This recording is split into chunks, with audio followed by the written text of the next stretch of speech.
Well, hello there, Mana people, and welcome back to Manorlords. That's right, we've managed to build ourselves a really cool little keep in the previous episode, and oh my god, the camera.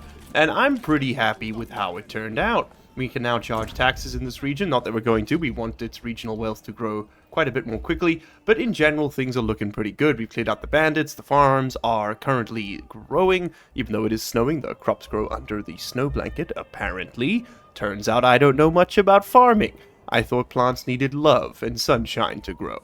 Turns out they need frigid, cold Czechoslovakian winter. Now we're going to head back over to this settlement over here. Veldebrand still could use a new name, but in the meantime, I am going to change that to one of the better suggestions I've seen, which is, well, yeah, it's kind of par for the course at this point. And then we've got some new names to welcome to the retinue. So, Hans over here is no longer Hans. He is indeed quite handsome, though, and he shall be named as Wojcik. Am I saying that right? Wojcik? Yeah, probably. Welcome as well, not Ott, but Ormtap, and it's good because they started with the same letter. It was destined to be.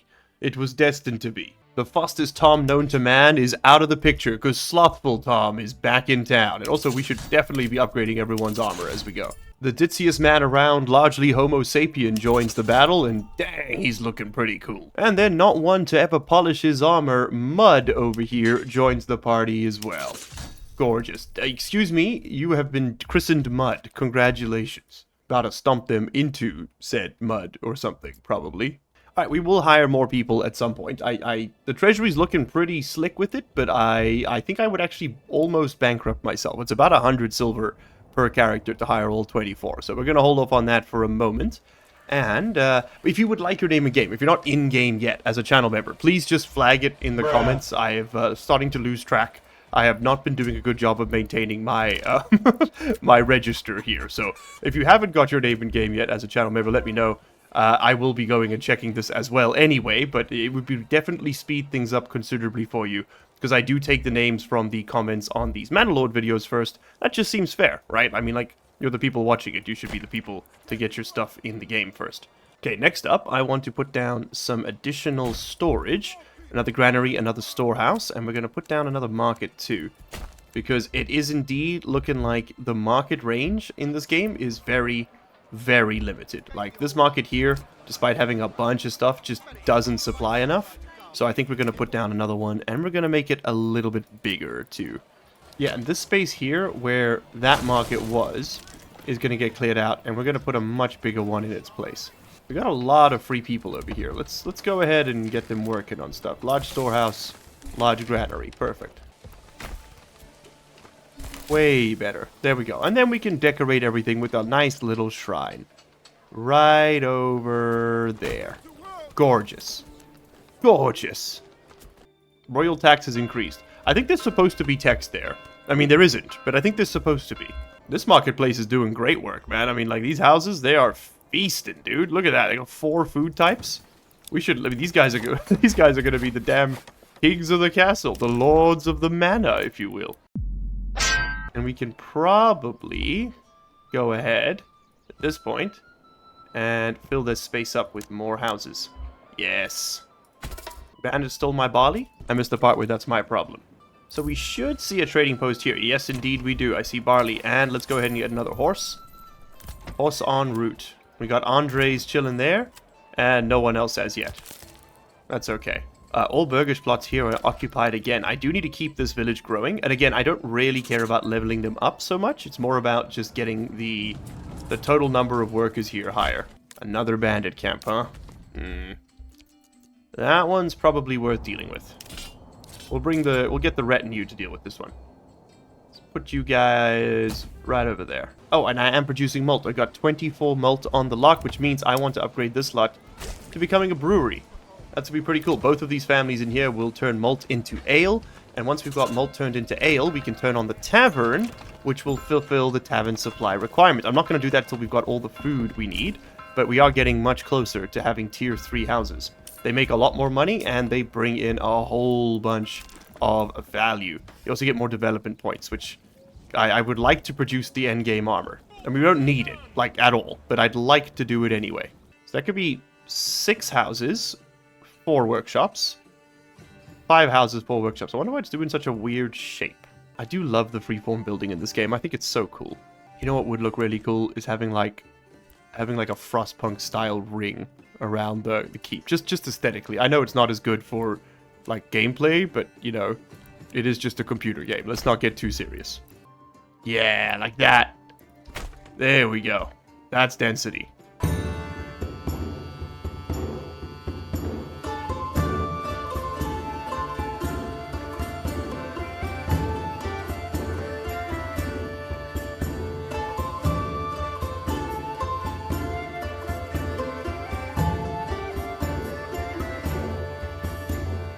Fantastic. Not quite built in the perfect order, but pretty good nonetheless. We now have significantly more residential space for people to move into, and I'm going to try and get these guys all the way up to level 2 before the first people even move in. And they start eating those bits of food, and that means that, you know, our food supply drops down a little bit too quickly. Yeah, you need a lot of markets. That's what I'm beginning to realize. The comments were not kidding. This is a market-heavy environment. Alright, lovely. We should then be able to push both of these up to large versions of the storehouses they are supposed to represent, and that means that we will be able to build some more markets around them. There's a market plan for over there.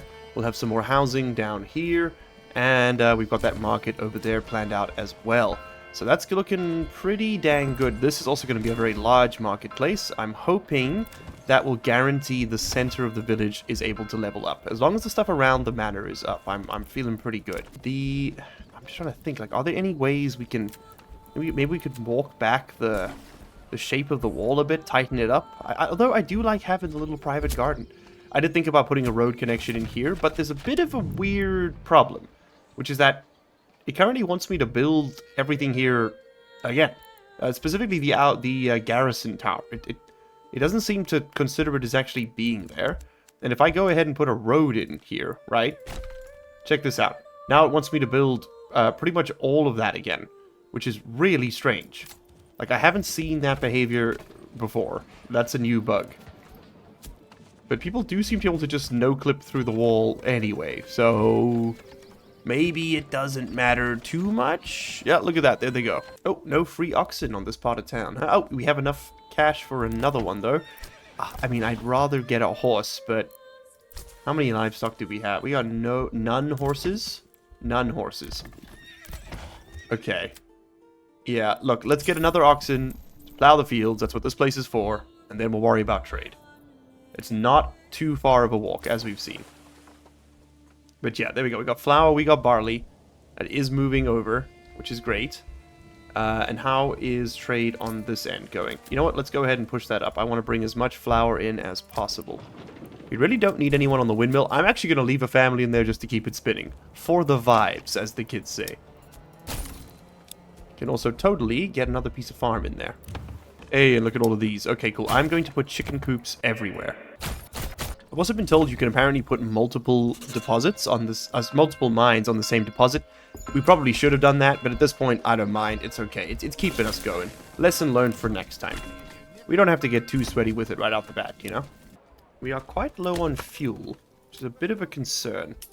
I think I want a lot... Well, we might actually just want another charcoal kiln, actually. Does that fall under gathering? I think it does, yeah, charcoal.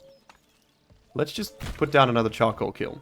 Our extremely vegetarian settlement here is slowly but surely starting to stabilize, and I'm really liking the way it's looking. Okay, let's get a couple people working in these granaries and storehouses, and I just want to keep that population growth pumping. We are over 200, though, which is awesome. We're so close to getting a lot of these done. Okay, I mean, these guys don't have food, but other than that, we're doing great. Oh god, our retinue has been standing in the rain for like a year. Let's get them on the main road and fight those bandits. Whoops. They've literally been standing there for like 3.5 months, just waiting for orders. I assume we must have killed the bandits because they're not attacking me. I guess we already had the fight and I wasn't even here to notice. Tragic. Okay, let's go ahead and take the money for ourselves. And you guys need to head back this way. That second oxen did arrive, which is awesome. And there should be people in these farms. My mistake. Oh, I'm slacking. Can watch the fields get harvested.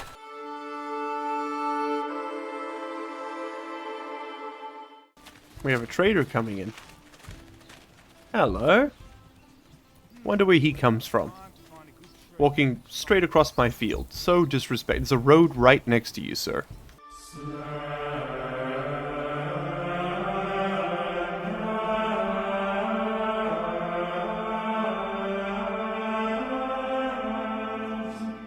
Alright, fantastic. We do indeed have quite the harvest coming in here, and I'm very excited to see if this works with our trade plans or not.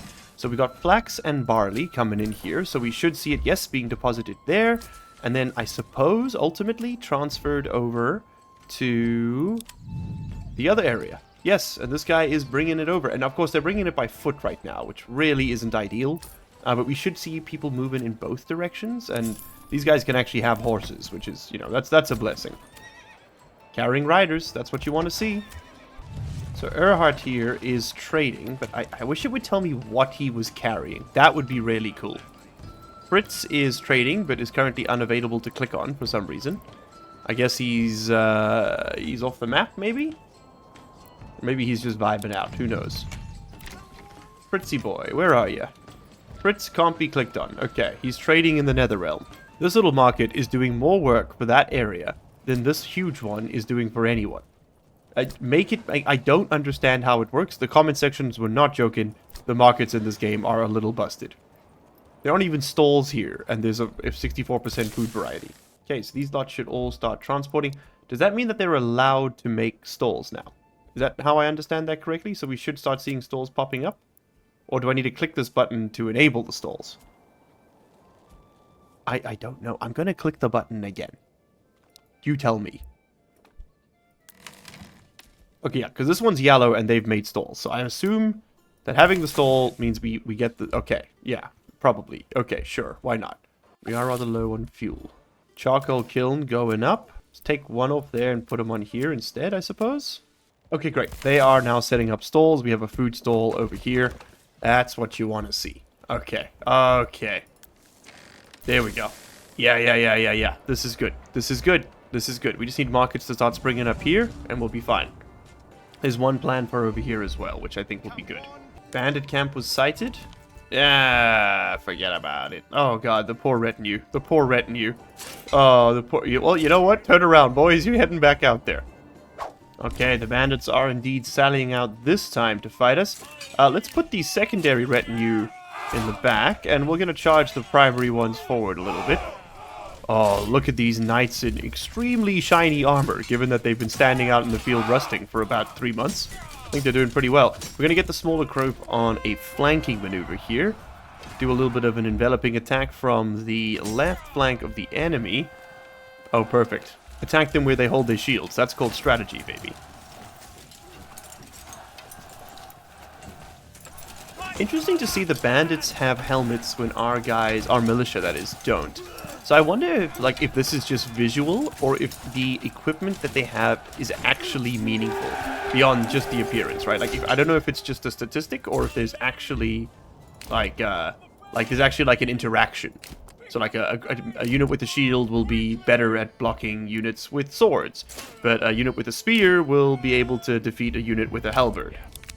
I'm not sure exactly what the A to B is on that, if there is one. And since it all seems to send the money to the wrong treasury every time, I guess we'll just take that into our pockets. Any other camps? Yeah, we got a camp up there in Hofstetten. Well, let's have a look at the militias on offer. Oh, right, the mercenaries on offer.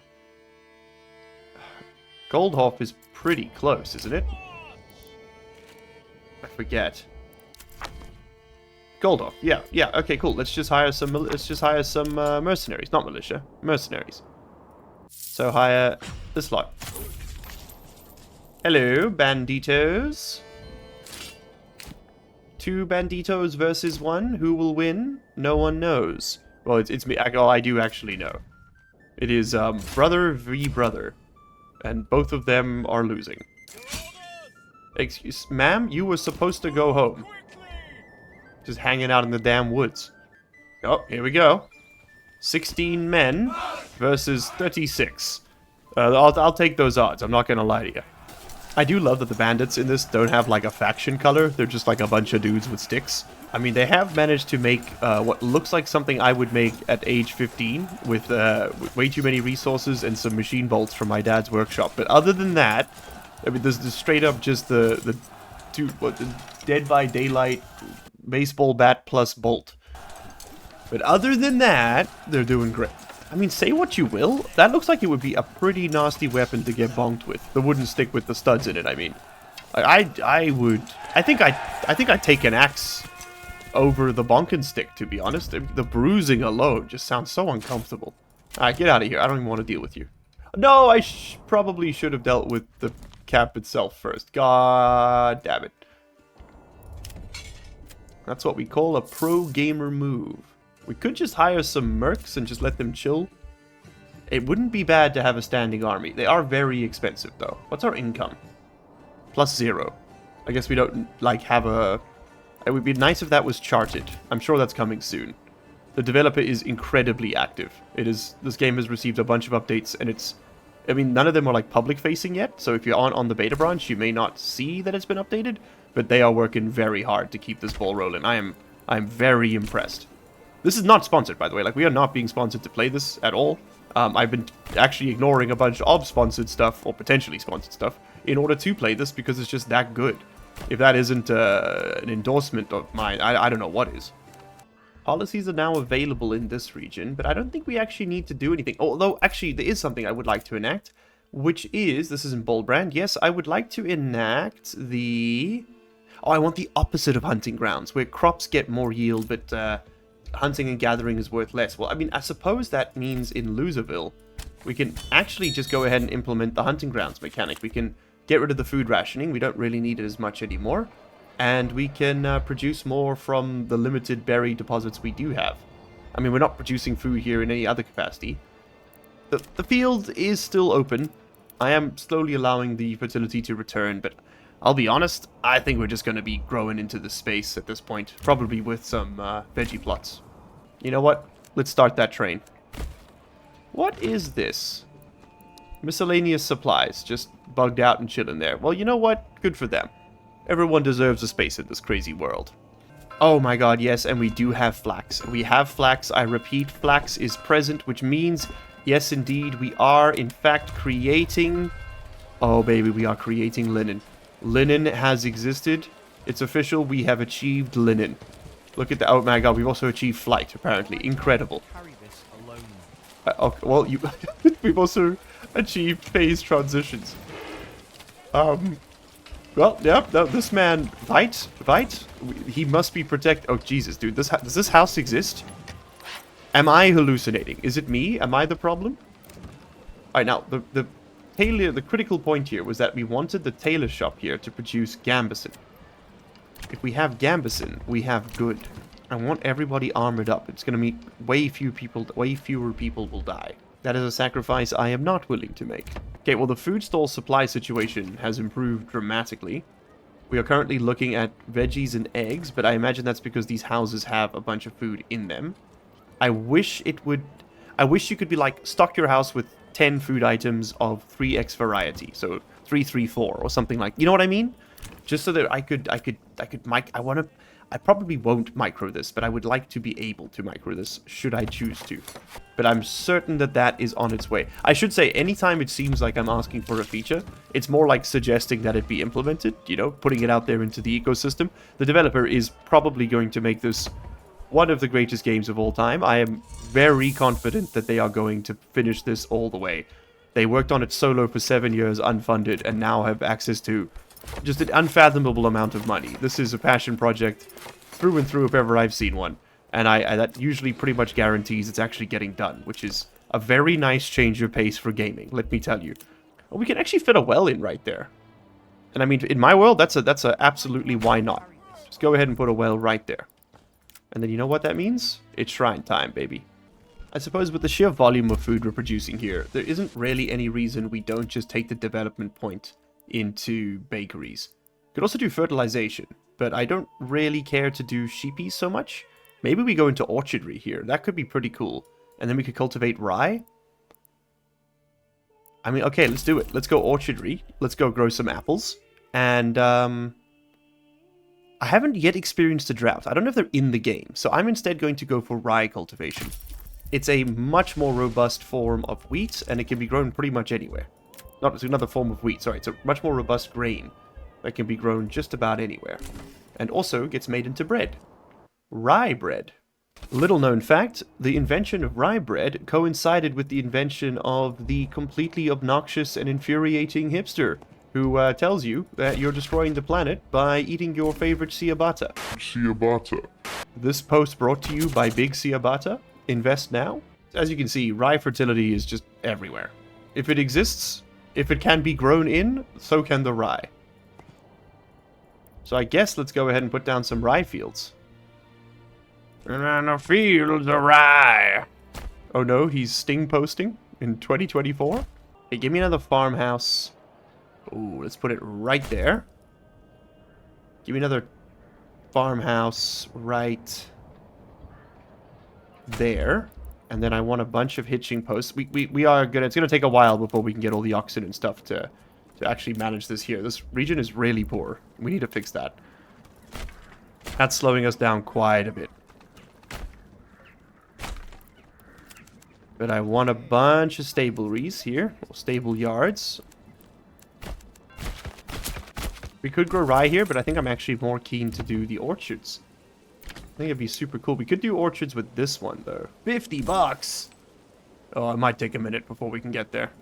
50 bucks is a lot of bucks. So why was this stuff never built? I guess the oxen are always busy. Yeah, that's probably what it is. We need to sell something here. What do we make that we can sell? We need to, like, export something. I really don't want to sell grain. That seems like a very bad idea. Could sell veggies. 40 bucks. Oof. I think for now, let's just turn off the import of weapons and armor. It's not like it's a huge problem. It's not like we were... I think we probably stocked up with as many as we were going to get. Yeah, 40, and I assume we have enough bows floating around here somewhere. Well, we could probably... Oh, okay, we definitely send those poor men home for once. We could probably rally a bow militia in this area, though. Yeah, Boldbrand bow militia. No war bows. But the war bows were being exported here, yes? I go to trade, export, warband, export, $5. Ah, we don't have enough of them. I understand the issue. Okay, Fletcher's shop enabled. We can probably turn off the linen imports for now as well. I think we just need to be really careful, because what's happening is, you know, like the other village is selling linen to this one. And it's taken up all of our regional wealth to do so. Alright, we have 378 ale available. We are literally just missing the ale, so let's go ahead and turn on the tavern. And we should then be able to push these communities up to tavern supply level 1, give them tier 3. Oh, come on, come on, come on, come on, come on. Quickly, quickly, quickly. Okay, somebody's drinking. Somebody's drinking. Which means level 3. We got there. We got there. Okay, at least one house is now level 3. Level 3. Level 3. I believe these are all plots that have no one living in them. But you know what? It's fine. Level 3. You're missing food stall supply. Gosh darn it. Berries, bread, eggs. I imagine we probably have a surplus of grain by now. Well, a little bit of flour. Not, I wouldn't say a surplus. A little bit. A little bit. We can definitely put more people on the communal oven, though. Yeah, let's get them transporting and peddling. That's what I want to see. And we don't need that many people free here. They're not doing anything. So let's get some more people on granaries and storehouses. I would love for the center one here to be tier 3 as well. Yeah, I'm going to try something crazy. I'm going to try growing rye wheat and see what happens. Let's do this one. Rye. Because rye can grow in just about anything, I'm wondering if one cycle of wheat is enough to, like, rapidly develop its fertility. Because rye will grow in just about anything. So let's have a look here. And this one will do wheat, rye, and see if that does anything. Or we could cycle it one more. We could do, like, wheat, rye, flax, and then see if the rye retains such high fertility at the end. We could also try a couple of rye fallows, and then just see what we end up with. Bit of advanced experimentation for you here. And you know what? Just do a triple rye. Let's see how long it takes before we zero out the field's fertility.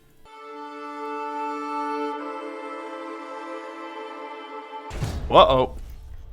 I was about to say we were going to have to close off the episode before we noticed all that, but unfortunately, We are indeed being attacked. We have a band of raiders approaching near Hofstetten, and we are not ready to fight just yet. Let's go ahead and call in some more... Oh, perfect. A bunch of light mercenaries arriving in Hofstetten. Let's go ahead and leverage our wealth to our advantage here. And yes, looks like we might be able to chase them down. Okay, run, run, run, run, run. Let's see if we can catch up to him. I'm actually going to get them to sprint. I know it will significantly compromise their effectiveness, but they are light infantry, so I'm hoping we can recover them fairly quickly. And it looks like, yes, indeed, the bandits have pivoted. So remember, we don't really care too much if we lose men here. These are not our soldiers. These are mercenaries. Okay, bandits going in for a wide flank there. Very impressive from the AI. Let's go ahead and move forward quickly. So what does a light infantry constitute? This is effectively our militia at the moment. We've got soldiers with sword shield and a helmet. Perhaps Gambison as well. I believe that might be the texture for Gambison. So this is what our militia would ideally be equipped with once our linen industry is a bit more mature. Okay, that group of brigands there is a concern, but we are going to have to try and handle these like so. And just keep an eye on that position. I'm a little bit worried they are returning for the flank. We need to break off this engagement with this flanking crew and intercept there, or we're going to lose men.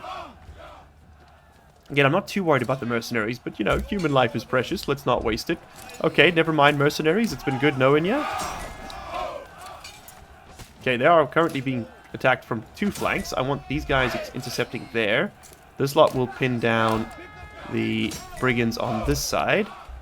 This group should be about to break at 13 men out of 16. They tend to break at around, say, 8. So let's see, they're on 10. Their morale is still pretty solid. Nope, now it's just dropped. There we go. 8-5-4, they've broken. Okay, attack. These guys are doing a decent job of holding, but their effectiveness is at 1%. They're basically dead. Let's try and go ahead for a give ground command. Fight and retreat. Really, really impressive functionality there. I love that feature. Okay, once your line has recovered, just chill there for a second. And return, push forward. There we go, and then we attack this one. Okay, we did unfortunately lose 10 men there. Bit of a shame. And another 4 here, so 14 total.